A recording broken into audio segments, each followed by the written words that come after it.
China creció durante décadas a un ritmo que parecía imposible. Rascacielos que brotaban como bambú después de la lluvia, trenes de alta velocidad que atravesaban provincias enteras, ciudades nuevas levantadas sobre lo que ayer era vacío. Pero detrás del espectáculo había un engranaje que parecía perfecto, y que hoy chirría con fuerza. Una economía hiperdependiente del ladrillo y de la deuda, y al mismo tiempo un consumo interno demasiado débil para sostener el crecimiento cuando la construcción se frena. Ese es el error que no terminan de arreglar. Vamos por partes. Durante años casi todo empujaba en la misma dirección. Los gobiernos locales vendían suelo. Las promotoras lo compraban y lo convertían en torres de apartamentos. Los bancos prestaban a las promotoras. Y también prestaban a las familias que querían comprar vivienda, muchas veces sobre plano. Y las familias, convencidas de que el precio de la vivienda nunca bajaba, ponían sus ahorros y como garantía su futuro. El resultado fue una economía en la que la huella del sector inmobiliario, directa e indirecta, llegó a rozar alrededor de 1/3 del Producto Interior Bruto. Construcción pura, materiales, acero, cemento, vidrio, mobiliario, electrodomésticos, reformas, servicios. Todo girando alrededor de la vivienda. Ese modelo empezó a cambiar en el año 2017, cuando el propio presidente Xi Jinping lanzó una frase que se haría famosa. Las viviendas son para vivir, no para especular. Era una advertencia, pero se convirtió en una hoja de ruta. 3 años después, en agosto de 2020, llegó el gran giro regulatorio, lo que se conoció como las 3 líneas rojas. En la práctica, significaba que si una promotora estaba demasiado endeudada en relación con sus activos, su capital propio o su efectivo disponible, se le cerraba el grifo del crédito. Fin de la barra libre.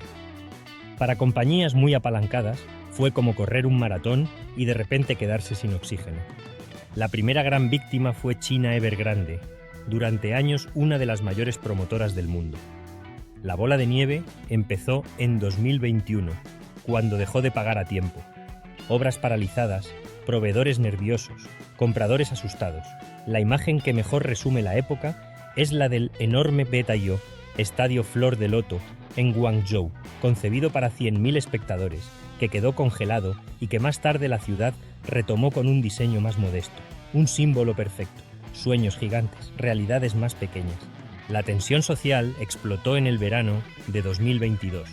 Decenas de miles de compradores de vivienda anunciaron que dejarían de pagar sus hipotecas hasta que se reanudaran las obras.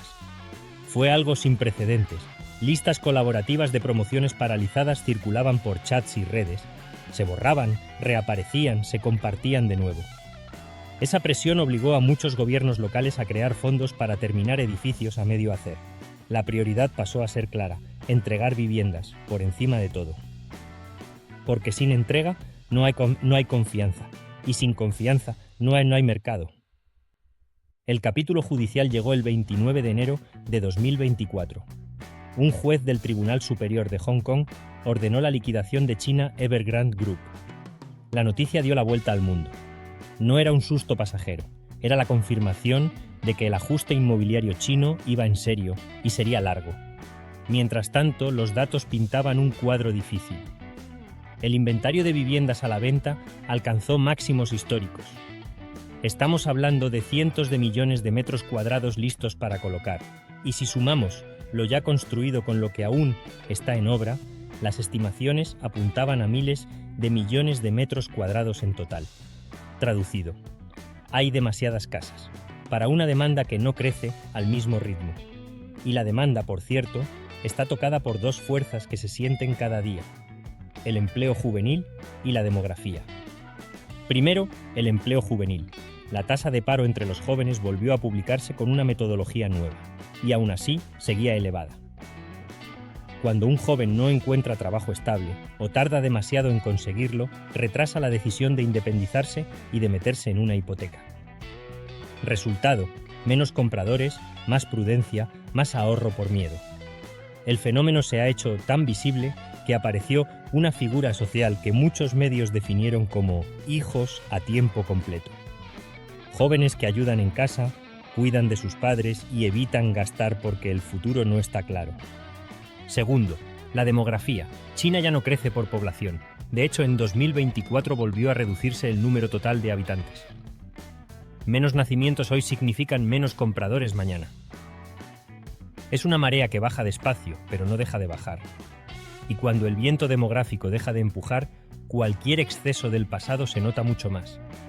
Además, hay otra pieza clave que pocas veces se ve desde fuera: la deuda oculta de los vehículos de financiación de gobiernos locales. Durante años, estas entidades han financiado infraestructuras, parques industriales y proyectos urbanos, a menudo mediante deuda que no aparecía en los presupuestos tradicionales. El volumen total estimado representa una fracción enorme de la economía china, y su capacidad de pago dependía, en gran parte, de seguir vendiendo suelo a promotoras. Si las promotoras dejan de comprar, los ingresos se hunden, los vencimientos aprietan y la tensión fiscal sube. Es un dominó silencioso. Ante esta combinación de inventarios altos, deuda compleja y consumo débil, Pekín movió ficha en 2024. En febrero se recortó el tipo de referencia para hipotecas a 5 años, hasta quedar por debajo del 4%.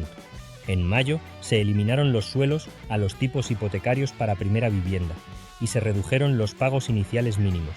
La señal fue clara: facilitar el acceso al crédito y abaratar la compra. Funcionó, ayudó, pero no resolvió el problema de fondo. Cuando la confianza se rompe, no basta con bajar tipos. La gente necesita creer que su piso se va a entregar, que su promotora no va a quebrar, que el valor de la vivienda no depende de una burbuja eterna. Aquí aparece el corazón del dilema. China sabe cuál es el error, pero arreglarlo duele. Para reequilibrar la economía hacia el consumo, hay que hacer 4 cosas difíciles al mismo tiempo. 1. Reconocer pérdidas y liquidar las promotoras inviables de forma rápida y ordenada, en lugar de alargar su agonía. 2. Gestionar con transparencia la deuda de los vehículos de financiación de gobiernos locales, aceptando que una parte debería pasar al nivel central, con condiciones y supervisión. 3. Asegurar la terminación de las viviendas ya vendidas, priorizando donde hay familias esperando las llaves, porque la confianza se reconstruye entregando pisos, no prometiéndolos. Y 4. Transferir más renta disponible a los hogares mediante mejores pensiones, sanidad pública más sólida y políticas que reduzcan el miedo a gastar. Si las familias temen el futuro, ahorran de más. Si confían en los servicios y en su empleo, consumen más y la economía se reequilibra. En medio de todo esto, hay una curiosidad que explica por qué el golpe al ladrillo afecta tanto al bolsillo de la gente. En China, una gran parte del patrimonio de los hogares está concentrado en la vivienda.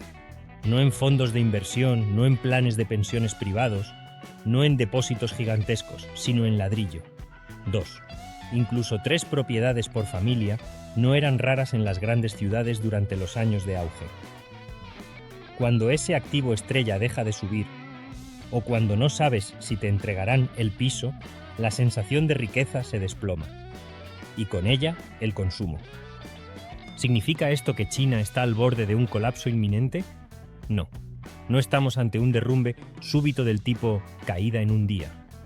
Lo que estamos viendo es un ajuste de balances, lento y costoso, que afecta a promotoras, a gobiernos locales y a hogares. La duración del ajuste dependerá de cuánta rapidez y cuánta claridad haya en reconocer pérdidas y en repartirlas. Al final, alguien paga. El accionista que pierde su inversión, el acreedor que acepta una quita, el contribuyente que soporta una parte vía presupuestos o una mezcla de todo ello. Ahora bien, hay una buena noticia. China tiene herramientas. Tiene capacidad fiscal, tiene control del sistema bancario, tiene margen para priorizar proyectos que sí generan productividad y empleo de calidad. Tiene, sobre todo, la posibilidad de cambiar el foco desde la inversión en hormigón hacia el bienestar directo de las personas.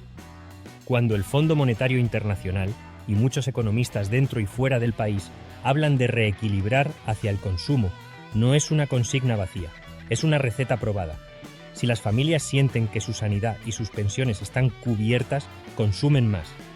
Si ven empleo estable y salarios que crecen, se atreven con proyectos vitales. Y si se termina lo prometido, la confianza vuelve. Volvamos al principio. ¿Cuál fue el error? Construir demasiado rápido, con demasiada deuda, y no construir al mismo tiempo un sistema que diera seguridad a las familias para gastar. Ahora toca corregir. Y corregir significa aceptar que no todas las promotoras pueden sobrevivir, que no todas las ciudades van a crecer al mismo ritmo, y que la vivienda debe recuperar su función original, un lugar para vivir, no una ficha de casino.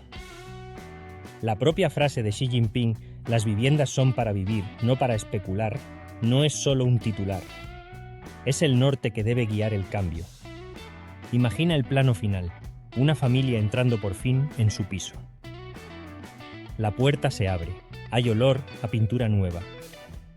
No hay grúas, no hay ruidos de obra, solo silencio y una luz cálida que entra por la ventana. Eso vale más que cualquier dato, porque es lo que repara la confianza. Y sin confianza, ninguna economía funciona. Si este tema te interesa, si quieres que sigamos explorando el pulso económico del mundo, con datos claros y con historias que se entienden, este canal es tu casa.